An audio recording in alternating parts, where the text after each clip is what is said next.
Assalamualaikum dan selamat petang. Terima kasih kerana terus lagi setia bersama kami di saluran berita RTM My Freeview 1, 2 dan 3.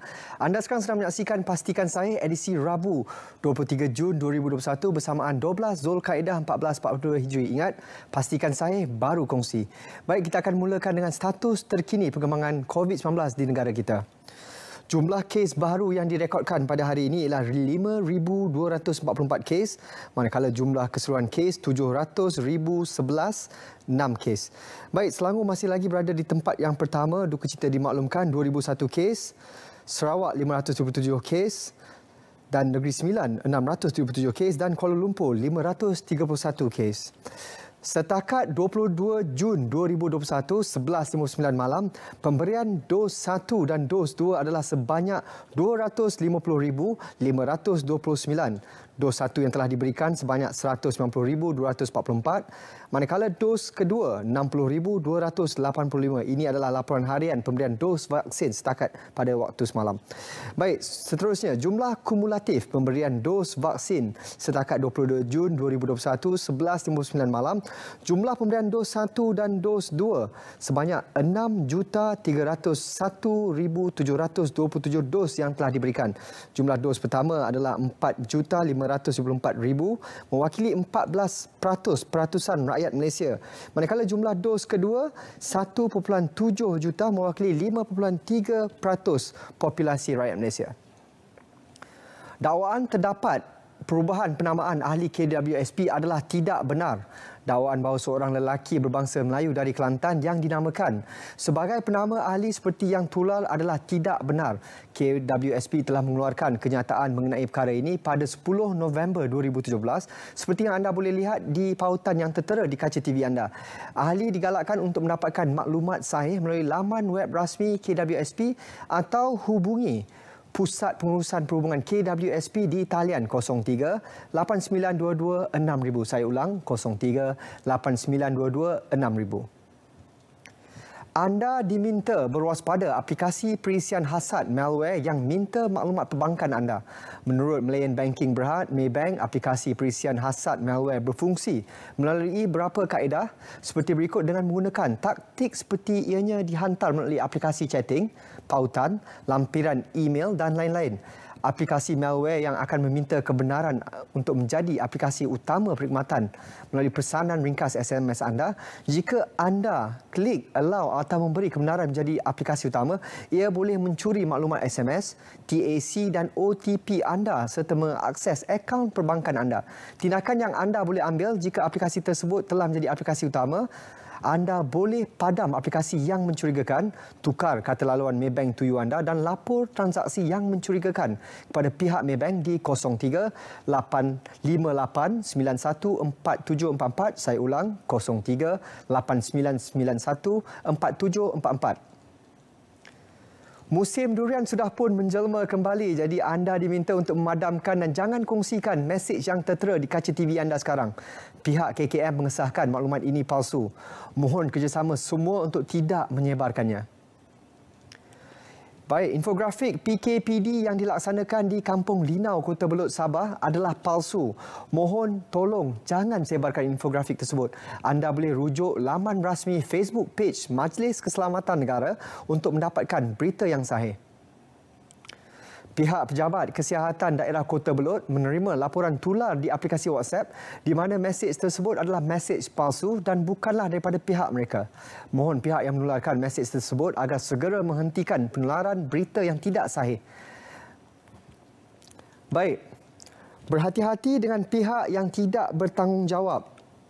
Perbadanan Usahawan Nasional Berhad PUNB telah mengenal pasti pihak yang tidak bertanggungjawab mengguna pakai logo, akronim dan nama PUNB serta menjadi perantara ejen mereka. Untuk makluman, PUNB tidak pernah melantik atau mempunyai sebarang kaitan dengan mana-mana khidmat perantara sama ada dalam dan luar Thailand bagi apa jua urusan PUNB. PUNB memandangkan serius perkara ini dan tidak teragak-agak untuk melakukan tindakan.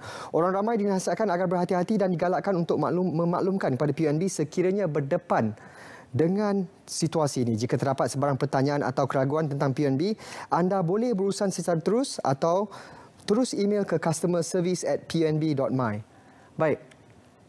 4 Tips untuk kenali penipuan SMS. Yang pertama, nombor atau digit tidak dikenali seperti nombor telefon mudah alih seperti 011 atau nombor telefon yang mencurigakan, elakkan daripada terkena penipuan. Dan juga your account has been suspended, juga anda diminta berhati-hati supaya tidak tertipu dengan SMS ini. Seterusnya, KKM buat perolehan 490 unit ambulans secara tender. Merujuk pada laporan berita yang mempersoalkan kononnya Kementerian Kesihatan Malaysia membuat pembelian 500 unit ambulans negative pressure ambulans yang tular di media sosial. Laporan berita itu telah disalah tafsir. Sebenarnya Yang Berhormat Menteri Kesihatan menyatakan dalam sidang media, mereka akan mulakan tender 500 ambulans ini dan bagi ambulans lain mereka akan gunakan sistem leasing mengikut zon agar isu logistik pesakit COVID-19 di mana-mana jua dapat diatasi. Yang Berhormat Menteri Kesihatan berkata demikian ketika majlis penyerahan negative pressure ambulance bagi membawa pesakit COVID-19 di Pusat Kuarantin dan Rawatan COVID-19 berisiko rendah PKRC MIPS pada 19 Jun 2021.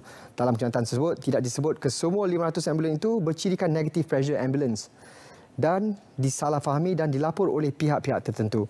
KKM melihat keperluan ciri-ciri negative pressure ambulance ini untuk melawan pandemik COVID-19 pada masa ini dan masa hadapan. Baik, berkongsi kandungan lucah adalah dilarang. Ianya termaktub di bawah peruntukan undang-undang dan jika disabitkan kesalahan, boleh dikenakan tindakan. Jika anda mengesyaki sebarang aktiviti atau jenayah yang mengeksploitasi kanak-kanak, bertindaklah segera. Laporkan video, gambar, laman web tersebut kepada pihak PDRM ataupun hubungi talian kasih 1599 atau di aplikasi WhatsApp di 019-261-5999. Saya ulang, 019-261-5999. Jadilah masyarakat yang cakna terhadap kesejahteraan kanak-kanak. Baik, kita akan berhenti berehat seketika dan akan kembali selepas ini.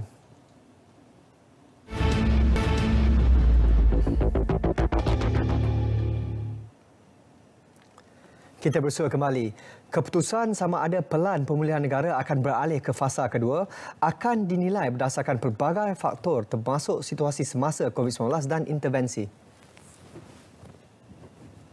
Kerajaan dah menentukan tarikh-tarikh tempoh, kadar, kes, bed, katil-katil ICU, vaksinasi. Dia ada dia punya apa dipanggil nilai ambang, threshold, nilai ambang tu. Tapi kita kena faham bahawa keadaan berubah-ubah. Sebab itu kita boleh buat sedikit adjustment. Ini nanti akan diputuskan oleh sidang MKN yang saya pengusikan untuk kita menilai keadaan. Anggota veteran Angkatan Tentera Malaysia ATM yang mengalami kesukaran hidup diminta segera menghubungi Jabatan Hal Ehwal Veteran ATM JHEV ATM. Ia bagi membolehkan mereka dibantu dengan kadar segera. Sila hubungi persatuan veteran di daerah masing-masing supaya perkara ini dapat diangkat ke tempat lebih tinggi iaitu JEF Jabatan Hal Ehwal Veteran peringkat negeri ataupun peringkat persekutuan. Jadi kalau tidak, kita ada lebih kurang 300,000 veteran yang bekas anggota tentera ni berada di seluruh negara dan walaupun setengahnya berdaftar, tetapi ada 80,000 lagi yang masih belum berdaftar dengan Jabatan Hal Ehwal Veteran. Jadi untuk keep track dia orang ni agak sukar kalau tidak ada data tentang di mana mereka, kehidupan mereka, latar belakang, status terkini, apa yang mereka lakukan dan sebagainya. Kita tidak ada. Sedikit perkabaran gembira buat sukarelawan kesihatan. Perdana Menteri Tan Sri Muhyiddin Yassin mengumumkan penambahan bayaran sagu hati kepada sukarelawan kesihatan. Bermula bulan ini melibatkan peruntukan sebanyak 180 juta ringgit. Selain itu, bayaran sagu hati juga akan dikeluarkan pada sukarelawan kesihatan yang bertugas di lapangan selain daripada PPV. Yang PPV kita bagi yang bukan PPV pun seperti di pusat-pusat kuarantin. Mereka juga layak dapat. Dan juga pusat rawatan COVID-19 risiko rendah. Ini dipanggil PKRC. PKRC pun mereka dapat. Jadi jumlah sukarelawannya 19,000. Lembaga Kemajuan Terengganu Tengah ke Tengah mohon Kementerian Kesihatan Malaysia membuka 5 pusat pemberian vaksin PPV di wilayah itu. Pembukaan 5 PPV itu dicadangkan bagi memastikan 80% penduduk di kawasan wilayah berkenaan menerima vaksin menjelang Ogos depan. Apa jua keadaan pun, yang pertama kita menjurus keutamaan kepada frontliner dan juga kepada pelajar-pelajar. Jadi saya amat bersetuju kalau sekiranya pihak kerajaan memberi keutamaan kepada pelajar-pelajar SPM ataupun STPM yang akan ambil peperiksaan pada tahun hadapan ini, diberi keutamaan untuk menyuntik terlebih dahulu. Seperti mana frontliner ataupun seperti mana warga MAS dan juga orang kurang upaya. Pelajar yang akan menduduki peperiksaan diutamakan untuk menerima suntikan vaksin COVID-19. Menteri Kanan Pendidikan Dato' Dr. Razzie Jidin berkata, ini sebagai persediaan pembukaan semula sekolah yang dijangka pada fasa ketiga Pelan Pemulihan Negara pada September dan Oktober ini. Jelaskan di sini, apabila kita bercakap tentang vaksinasi ini, kami di kementerian melihat kepada isu bekalan tadi. Sebab itu saya kata memang kalau boleh semua nak divaksinasikan segera, namun memandangkan bekalan itu yang kita dapat itu perlu mengikut jadual-jadual tertentu yang telah ditetapkan oleh pembekal. Ini dijelaskan banyak kali oleh WBKJ ya. Maka kita di kementerian memohon supaya dalam konteks murid ini yang perlu didahulukan adalah murid-murid kelas peperiksaan. Yang itu yang kalau boleh kita mohon. Dan ini saya telah berbincang dengan WBKJ sendiri untuk kita beri keutamaan kepada murid kelas peperiksaan.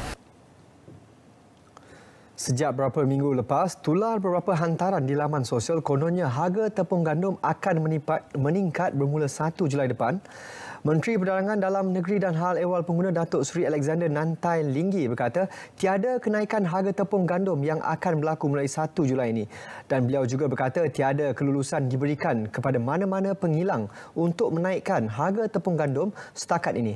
Harga tepung gandum bersubsidi masih kekal pada harga yang ditetapkan kerajaan iaitu RM1.35 per paket 1 kilogram. Tambah beliau, setakat ini tiada kelulusan diberikan kepada mana-mana penghilang untuk menaikkan harga tepung gandum. Terdapat dalam kalangan nelayan di Langkawi yang dipercayai menjadi tali barut kepada sindiket penyeludupan pendatang asing tanpa izin parti ke Pulau Peranginan itu, kata Menteri Dalam Negeri Datuk Seri Hamzah Zainuddin. Beliau berkata Kementerian Dalam Negeri KDN menerima makluman awal mengenai perkara itu dan berdasarkan maklumat itu juga terdapat sindiket yang membawa masuk pendatang asing tanpa izin ke negara ini sedang berada di negara jiran dan hanya menunggu masa untuk memasuki perairan Malaysia. Hasil risikan mendapati segelintir komuniti nelayan tempatan ini bekerjasama dengan sindiket itu tanpa dikesan oleh pihak berkuasa. Hamzah berkata beliau telah meminta Polis Diraja Malaysia APMM dan National Task Force untuk membantu dan mengekang kemasukan pendatang asing tanpa izin ke negara ini. Kerajaan sudah selesai membeli dan membayar bekalan vaksin COVID-19 bagi menampung keperluan rakyat di negara ini dalam usaha mempercepatkan proses vaksinasi dalam negara. Perdana Menteri Tan Sri Muhyiddin Yassin berkata beliau telah pun mengarahkan menteri-menteri yang terlibat dengan program imunisasi COVID-19 kebangsaan supaya meminta pembekal vaksin membekalkannya dalam kadar yang lebih cepat. Beliau berkata beberapa PVV juga telah bersedia untuk meningkatkan kapasiti pemberian vaksin namun tidak dapat berbuat demikian disebabkan jumlah vaksin yang tidak mencukupi. Baik, setiap hari Rabu pastikan saya menyediakan laporan khas untuk tatapan anda. Tajuk pada hari ini, peningkatan pemberian vaksin, tentukan kejayaan Pelan Pemulihan Negara bersama wartawan Aziz Zainal Alam. Silakan. 6 Julai nanti di TV1 dan juga di saluran berita RTM. Baik, jangan lupa untuk saksikan bicara naratif pada malam ini dengan tajuk Pelan Pemulihan Negara, melindungi nyawa dan memastikan kelangsungan hidup bersama Yang Berhormat Datuk Seri Ahmad Faizal bin Datuk Azumu, Timbalan Pengurusi Perikatan Nasional Ahli Parlimen Tambun pada malam ini di TV1 dan juga di saluran berita RTM. Baik, semasa pandemik pelbagai fenomena berlaku, ada pihak yang mematuhi SOP namun ada segelintir yang tidak sealiran dan tidak patuh SOP sehingga tertecusnya antara dua darjat. Jangan lupa untuk saksikan Borak Dulu Sampai Menang di TV1 pada pukul 7 malam ini. Baik, permohonan rayuan bantuan prihatin rakyat BPR bermula pada 15 hingga 30 Jun ini. Perkara secara dalam talian dan juga manual di kaunter BKK cawangan Pejabat Satelit PS, Pusat Khidmat Hasil, PKH dan UTHC. LHDM. Baik, perkhidmatan anda boleh menelefon 1-800-88-2747. Waktu operasi mereka adalah daripada pukul 9 pagi sehingga pukul 4 petang. Baik, apakah yang perlu anda sediakan apabila pergi ke pusat pemberian vaksin? Maklumat dan persediaan anda pada hari vaksinasi. Bawa payung dan kipas mini kerana PPV ini adalah separa terbuka. Pakai kasut yang selesa. Sila bawa bersama kad pengenalan anda, pasport, telefon bimbit jika anda pengguna MySejahtera. Ingat, tempat letak kenderaan percuma. Dan juga jika datang dengan LRT, sila masuk melalui pintu A. Dan juga bagi mereka yang menaik pemandu e-hailing, boleh drop di pintu E. Baik, perkongsian tadi mengakhiri Pastikan Sahih edisi Rabu 23 Jun. Ingat, patuhi segala SOP yang telah digariskan. Bersama-sama kita melandaikan lekuk jangkitan COVID-19. Sehingga kita berjumpa lagi. Assalamualaikum dan salam hormat.